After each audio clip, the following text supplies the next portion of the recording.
Hey, what is up guys? MKBHD here. So I got kind of curious with seeing all these videos in my sub box over the past couple months of people getting taken to Chicago to test 5G and doing all these crazy speed tests.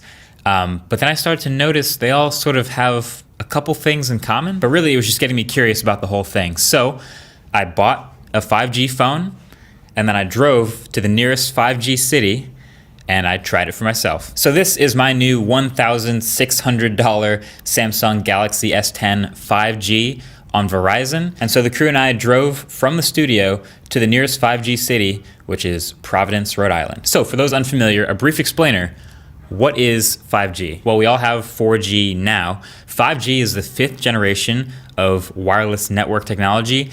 And so all the big carriers are working on building out their 5G networks right now. Verizon, AT&T, Sprint, we're all working on 5G. The main theme of 5G is, again, speed. Every new generation of the wireless networks are significantly faster and more capable than the previous. Some of you may remember the old and very slow 2G and 3G and how much better 4G is than those. 5G represents another step forward. So to take advantage of 5G, you need a 5G device with 5G radios and a 5G network. So for me, that's the Galaxy S10 5G. And it's Verizon who's building up their 5G network in certain cities, one location at a time. So you can't just get a software update to a 4G phone to just enable 5G. That's right. I'm talking to you, AT&T. Changing people's status bars to say 5GE when it's really just 4G. It's stupid. It's basically a lie. You're kind of trying to trick people into thinking they got 5G. 5GE is not 5G. It's still 4G. It's really a shame. Anyway, 5G is built on what's called millimeter waves. It's a new section of very high frequency spectrum, upwards of 20 gigahertz, all the way to near 96 gigahertz. But the catch is, the higher the frequency of any wave, the lesser the range. Like, that's just the truth on paper. So for the same reason 5 gigahertz Wi-Fi doesn't travel as far as 2.4 gigahertz Wi-Fi, for the same reason microwaves don't cook things on the other side of the glass wall, that's the same reason 5G doesn't travel as well through the real world. So millimeter wave's biggest problem is that even if you're standing pretty close to the node, like a couple hundred feet away, it only really travels well within direct line of sight. So things like trees and walls and buildings block and disrupt the high frequency signal, even if you're still close to it. I've heard even that rain in the air could potentially be a problem. So this is why I wanted to test this for myself. So we drove to Providence, Rhode Island, which is on the growing list of Verizon's 5G cities. It's not the whole city that's one big 5G hotbed.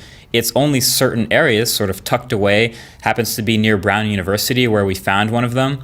And we found it by finding one of these. This is a 5G node, or 3 nodes to be specific, at the top of a light pole. You could tell because it said Verizon right on the pole, and because if you stand right next to it with a 5G phone in your hand and run a speed test, the results are just absolutely ridiculous. The 4G in the notification bar switches to indicate 5G, and you open up your app of choice and run a speed test, and I'm seeing easy 700, 800, 900, often well above 1,000 megabits per second download. Highest result I actually saw in my personal testing was 1.9 gigabits per second, briefly from fast.com. That's just hilariously fast. Like, you could almost use your whole data cap in a minute.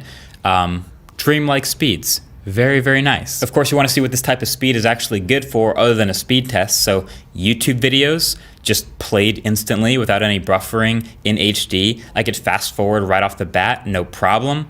Web browsing, of course, would be super fast. Hopping into the Play Store to download a gigantic game like PUBG Mobile, progress moved pretty fast. Not like a blink of an eye and it's done, but still miles better than it would be on LTE. The Fortnite downloader progressed faster than the Fortnite installer would have, meaning it's crazy impressive. And downloading an entire Stranger Things episode from Netflix in HD on this phone took about 4 seconds.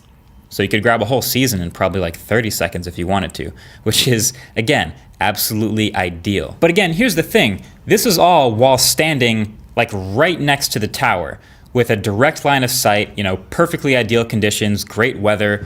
Once I left that, it kind of broke down pretty quickly. So right around the corner of this brick building, just to get into the shade, so literally maybe 75 feet away from the node, but behind a wall, I'm getting much slower 5G. It's still 5G, but you can see the numbers here. Now, I mean, it's kind of crazy to call 200, 300, 400 down slow, but compared to what I was getting before, that's a pretty big difference to basically cut your speed in half just by walking a couple meters down the block. And I also noticed just by walking halfway down the block, I'd start bouncing back and forth between 4G and 5G. And like, it was frustratingly inconsistent. Even when I did have a line of sight with maybe a tree or two sort of nearby, my phone would drop 5G and then jump back on again. And then you'd see it in the notification bar. It would drop back to 5G and then back to 4G. And then when I was on 5G and I ran the speed test, it would be great. I'd get 1,000 down again, which is awesome.